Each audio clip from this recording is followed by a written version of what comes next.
সামান্য একটা baby taxi driver হয়ে আমাকে যে অপদস্থ করেছো, আজ তার প্রতিশোধ আমি নেব।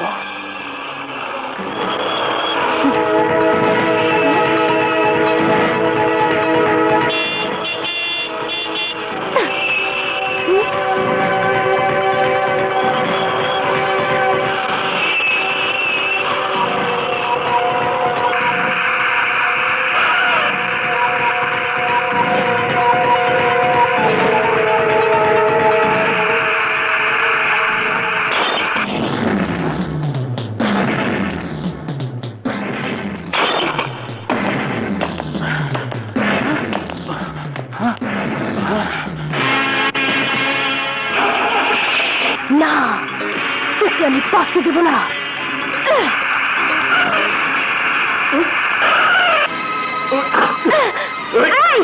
কি হচ্ছে? ছাড়ো, ছাড়ো বলছি। তুমি আমাকে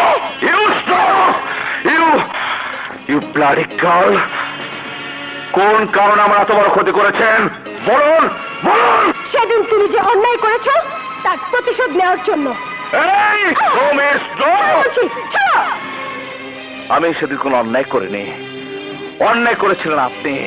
সেদিন আপনার শরীরে লাল পোশাকে আপনার জীবনে কাল হয়ে দাঁড়িয়েছিল, আর তাই আমি হলুদ দানাটি ছিঁড়ে নিয়ে আপনার শরীরে পেঁচাতে গিয়ে অনিচ্ছাকৃত ভাবে আপনাকে জড়িয়ে ধরে বেসামাল হয়ে পড়েছিলাম। কিন্তু আপনি নিজের অহংকারের দাপটে সেদিন আমাকে ভুল বুঝে অপমান করেছিলেন, আর সেই ভুলের মাসুল উসুল করতে গিয়ে আজ আমার পেটে লাথি মেরেছেন। ধনের দুলারি বলে আমার মতো গরিবের বেঁচে থাকার একমাত্র সম্বলের উপর আঘাত এনেছেন। সেদিন আপনাকে মাফ করে যে ভুল আমি করেছিলাম, আজ তা আমি করব না। তোমার এত বড় স্পর্ধা, আমাকে ভয় দেখাচ্ছ। জানো আমি কে? আরে জানি, জানি। চলো বলছি। এদেশের প্রেসিডেন্ট আপনার বাবা, না হয় কোনো মন্ত্রী বা নেতা বা কোটিপতি মেয়ে আপনি, কিন্তু এই মুহূর্তে আপনি একজন অপরাধী। তাই অপরাধীর শাস্তি আপনার প্রাপ্য। কি করবে তুমি? কি করবো আমি? হ্যাঁ, কি করবো?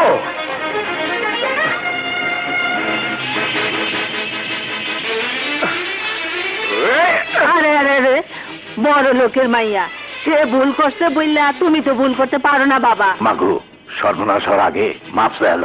অসম্ভব।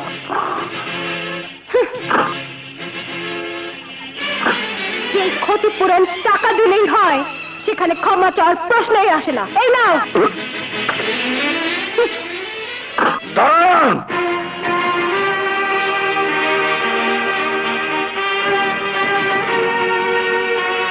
এদিকে আসুন চাচা। এই যে একে দেখেন, টাকার জন্য, এই টাকার জন্য এই বয়সে ওরা আরামকে হারাম করে খেতে মরে, আর অনাহারে অনাদরে বিনা চিকিৎসা মারা যায়। টাকার জোরে আপনারা মানুষকে অমানুষ মনে করেন। যে টাকার গরমে আপনার অহংকারী মনটা আমাকে আঘাত করে শান্তি পেতে চায়, সেই অহংকারী মনে আজ আমি টাকা দিয়ে বুঝিয়ে দিব, টাকা দিয়ে সবকিছু সমাধান করা যায় না, যায় না।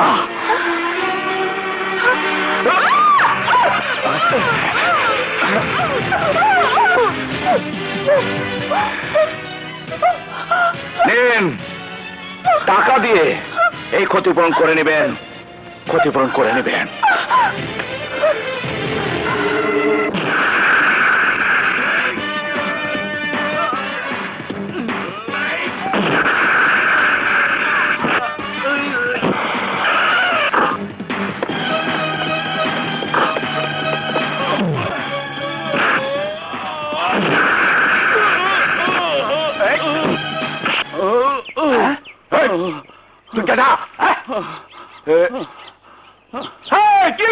ওরা ওনাকে কিডন্যাপ করার চেষ্টা করেছিল।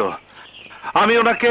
ওসি সাহেব, আমি বলছি, ওনার সাথে আমার ভাইয়ের শত্রুতা আছে, আর তাই আমার ভাইয়ের উপর প্রতিশোধ নেওয়ার জন্য উনি আমাকে তুলে নিয়ে যাচ্ছিল।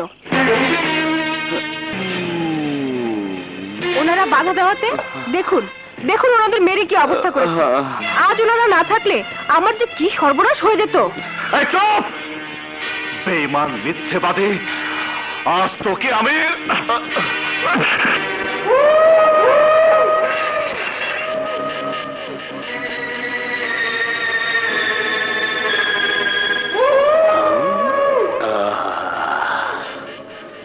কি সাইজ করলো ওসি? এখনো ডেলা ডেলা চোখে চেয়ে দেখে। বাঘা, আমাকে খাঁচায় বন্দি করে তুই যে বাহাদুরি দেখাচ্ছিস, একবার যদি বেরোতে পারে খোদার কসম আমি তোকে বুঝিয়ে দেবো আমি কি জিনিস। তাই না, তোরে এখনই বুঝাই দিব আমি কি জিনিস।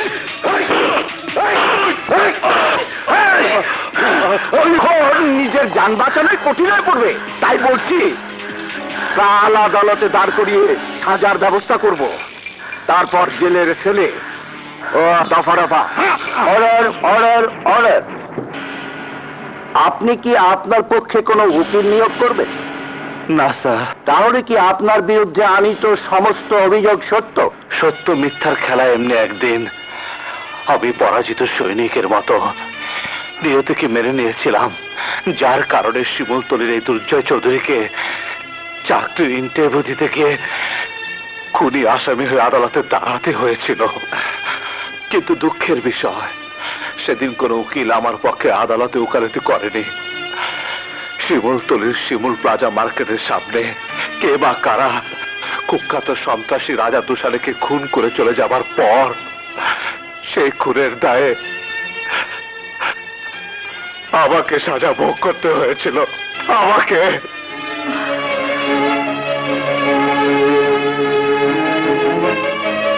সেদিন রাজা তুষারীর লোকেরা আমার উপর প্রতিশোধ দিতে গিয়ে আমার মা আর পঙ্গু ভাইকে ওরা পুড়ে হত্যা করেছিল, পুড়ে হত্যা করেছিল, এর অনার হত্যা করেছিল।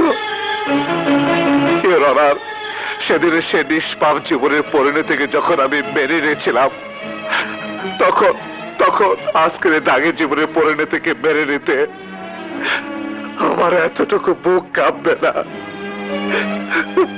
কিন্তু আমার মতো আর কারো জীবনে যেন কোনদিন যেন কোনো মিথ্যে কলঙ্কের ঝড় বয়ে না যায়, ঝড় বয়ে না যায়। তার জন্য মিস প্রিয়াকে বলছে, আপনি একমাত্র নারী যে নিজের ইজ্জতের উপর কলঙ্কের দাগ দিয়ে অন্যকে অপরাধী করে নিজের অহংকারকে প্রতিষ্ঠিত করেছেন। মিলর্ড, আসামি তার অতীত ঘটনাবলী বলে সহানুভূতি পাওয়ার চেষ্টা করছে, কিন্তু সে যে অপরাধী তার প্রমাণ মিস প্রিয়ার মুখ থেকেই জানতে পারবেন। মিস প্রিয়াকে সাক্ষীর কাঠগড়ায় হাজির করা হোক। মিস প্রিয়া, দেখুন তো ওনাকে আপনি চেনেন কিনা? হ্যাঁ, কিভাবে ওনাকে আপনি চেনেন? একজন ভালোবাসার মানুষকে যেভাবে চেনা যায়। মানে? মানে সহজ, ওকে আমি ভালোবাসি। তাহলে আপনার কথা অনুযায়ী তাকে যে মামলায় গ্রেফতার করা হয়েছে তা কি মিথ্যে? হ্যাঁ, কারণ আমাদের সম্পর্ক আমার ভাই মেনে নেয়নি, আর তাই ওকে জড়িয়ে একটা মিথ্যে অপবাদের প্ল্যান করেছিলাম, যাতে এই অপবাদের দাগ মুছতে গিয়ে আমার ভাই ওকে আমার জীবন সাথী হিসেবে মেনে নেয়। কিন্তু আমার ভাই তা না করে ওকে সেই মিথ্যে অপবাদে দোষী করে আমার জীবন থেকে ওকে কেড়ে নিতে চাইছে। আসামির বিরুদ্ধে আনিত অভিযোগের প্রেক্ষিতে বাদীনি যে সাক্ষী দিয়েছে সেই সাক্ষীর ভিত্তিতে আসামি মিস্টার দুর্জয় চৌধুরীকে এই আদালত বেকসুর খালাস দিচ্ছে।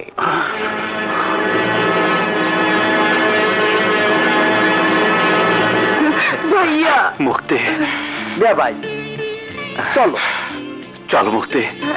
দুর্জয়, আমাকে নিয়ে আর কত খেলা খেলবেন?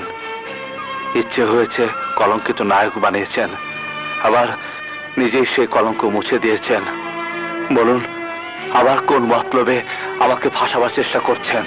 না দুর্জয় না, আর কোনো মতলব আমার নেই, কারণ আমি অনেক বড় অপরাধী। আমার জন্য তোমার সুন্দর জীবনটা নষ্ট হয়ে গেছে, মিথ্যে খুনের আসামি হয়ে সাজা ভোগ করতে হয়েছে, তোমার মা ভাইকে হারাতে হয়েছে। এই আপনি কি বলছেন? যা সত্য তাই বলছি। আজ থেকে কয়েক বছর আগে আমি শিমুলতলি গ্রামে পিকনিক করতে গিয়েছিলাম। সেখানে রাজা নামের এক লম্পট আমার ইজ্জতের উপর হাত বাড়ায়। আমি নিজেকে রক্ষা করতে গিয়ে ওর উপর আঘাত এনেছিলাম, কিন্তু বুঝতে পারিনি আমারই আঘাতেও খুন হয়েছিল। তাই আজ যখন জানতে পারলাম সেই দোষে তোমার জীবনটা এলোমেলো হয়ে গেছে, তখন নিজের বিবেকের কষাঘাতে তোমার প্রতি আমার মনে ভালোবাসার জন্ম নিয়েছে। দুর্জয়, আমাকে তোমার যা ইচ্ছা মনে হোক না কেন, সত্যি সত্যি আমি তোমাকে ভালোবেসে ফেলেছি। আর তাই হয় আমাকে তোমার পায়ে ঠাঁই দিয়ে অপরাধ বোধ থেকে মুক্তি দাও, আর না হয় আমাকে হত্যা করে তোমার মনকে শান্তি দাও। আমাকে আমাকে মেরে ফেলো দুর্জয়, আমাকে মেরে ফেলো, মেরে ফেলো।